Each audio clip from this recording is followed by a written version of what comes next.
Right. So today we're going to dive deep Oh. into this book, The Game of Life and How to Play It, Yeah? by Florence Scovel Shinn.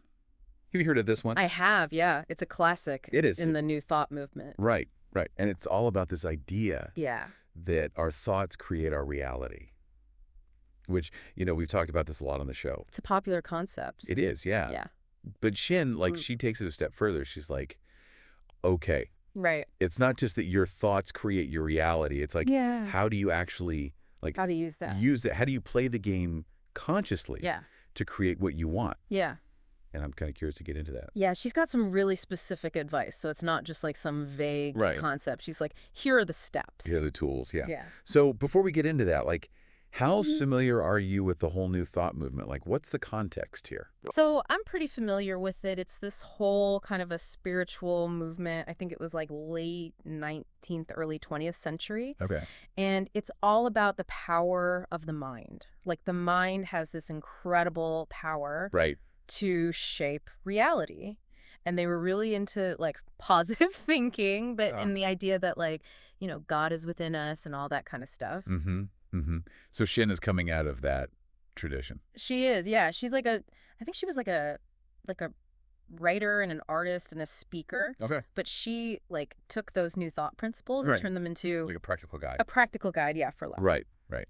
So one of the things that I found really interesting in the book is this idea that she calls life a vibratory experience. Oh, yeah. Have you heard that term before? I have. It's like everything's energy. Yeah. And it's all vibrating at different frequencies. And so your thoughts, your emotions, they all have a vibration. Okay, so it's like if you're vibrating at a low frequency, you're going to attract low frequency experiences. Exactly. So if you're feeling negative or you're thinking negative thoughts, you're going to attract more of that. Got it. But if you can raise your vibration, Yeah. then you start attracting more positive experiences. Okay, that makes sense. Oh. So then what are some of the ways that she talks about actually raising your vibration? So affirmations are a big one. She's Okay. big on affirmations. And it's not just saying them mindlessly. It's really feeling the truth of them. So it's not just I'm going to write, I'm rich, 1,000 times. Right. Exactly. It's feeling the abundance, feeling the wealth, Yeah. visualizing it, really embodying that state of being. Embodying, yeah. So it's almost like you have to convince yourself on some level Yeah, you have to believe it. that it's true. Okay. What else? What are some other things? Gratitude is another big one. Okay. Really focusing on what you're grateful for. And how does that raise your vibration? Because it shifts your focus from lack and scarcity to abundance.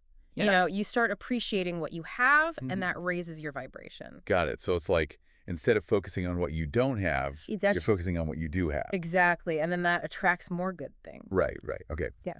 So there's this one quote that really stuck out to me in the book. It's about pulling the strings of our lives. Let me see if I can find it. Oh, yeah. Okay, here it is. It says, "The invisible forces are ever working for man, who is always pulling the strings himself, though he does not know it. Owing to the vibratory power of words, whatever man voices, he begins to attract." I like that. It's powerful, right? It is. It's we are the puppet masters of our own lives. Right, but we're often unconscious of the Yeah. strings we're pulling. Exactly. We're running around like chickens with our heads cut off. Yeah. So how do we become more conscious of those strings? I think that's where, mindfulness comes in. Paying attention to our thoughts, our words, our actions. Being intentional. Yeah. And then aligning them with what we want to create. Got it. So let's talk about some of the specific affirmations and beliefs that she outlines in the book, because she gives a bunch of different examples, right? Yeah, she does. For different areas of life, for Yeah. health, for wealth, for relationships. Okay, so let's start with health. What are some of the affirmations or beliefs that she suggests for improving health? Let me see. I remember one about divine love flooding your consciousness with health. Okay. And every cell in your body being filled with light. Oh, yeah, visualizing that light. Right. And that's really powerful because it's connecting you to a source of healing that's beyond the physical. Yeah.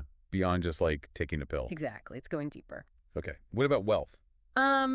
There's the classic one, God is my unfailing supply. Okay. Yeah. And large sums of money come to me quickly under grace in perfect ways.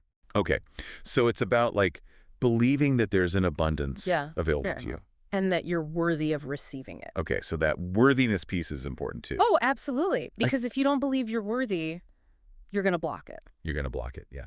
Okay, and what about relationships? Does she have any advice on, like, attracting love or improving relationships? Yeah, she talks about like seeing the divine in everyone Oh, okay. and like approaching relationships with like love and compassion.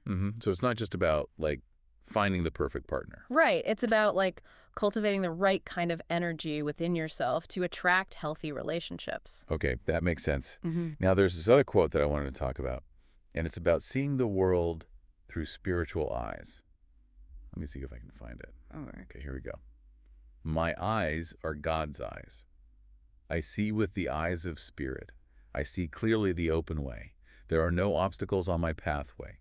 I see clearly the perfect plan. That's a good one. What do you think about that one? I think it's about like shifting your perspective from like seeing the world through the lens of fear and limitation Yeah. to seeing it through the lens of possibility and abundance. So it's like, even when things look tough, there's always a way forward. Exactly. And maybe the obstacles are actually opportunities in disguise. Right, right. So it's about, like, trusting that the universe has your back. Yeah, and that there's a higher plan unfolding. Yeah, okay. Let's see, what else? Oh, there's one more quote that I wanted to mention, and it's about surrendering to that higher plan. All right. She says, I desire only that which God desires for me. God's plan transcends the limitations of the reasoning mind and always contains health, wealth, love, and perfect self-expression. Every plan God has not planned shall be dissolved and dissipated, and the divine idea shall now come to pass. It's a long one, but a good one. It is a long one. But what do you think about that, like surrendering to the divine plan? I think it can be really challenging, Yeah, because we like to be in control. we do, yeah. But sometimes, like, the best thing we can do is let go and trust. Surrender, yeah. Yeah. And that's when the magic happens. Right, it's like when you try to force things, Yeah. it often doesn't work out. Yeah. But when you let go Mm-hmm. and you trust, that's when things start to flow. Exactly. And I think that's what Shinn is getting at with this whole idea of the game of life. It's like you can play it consciously, you can learn the rules, you can use the tools, but ultimately it's about surrendering to something bigger than yourself. Okay. So, final thoughts. Mm-hmm. If someone is listening to this and they're like, okay, Yeah. I want to start playing this game consciously. Mm-hmm. I want to create the reality that I want. What's like the one piece of advice that you would give them? I think I would say start paying attention to your thoughts. Okay. Become aware of the stories you're telling yourself. The self-talk. Yeah, the self-talk. And then, like, start to shift it. Mm-hmm. If you're noticing a lot of negative thoughts, start to challenge them. Start to replace them with more positive ones. So it all starts with awareness. It does, yeah. Yeah. Awareness is key. Awesome. Well, thank you so much for diving deep with me today. I always love our conversations. Me too. And for everyone listening, if you want to learn more about Florence Scovel Shinn and the game of life and how to play it, we'll have a link to the book in the show notes. Thanks for tuning in. Thanks. And until next time, keep playing the game. Yes. All right. We'll see you later. Bye. Bye.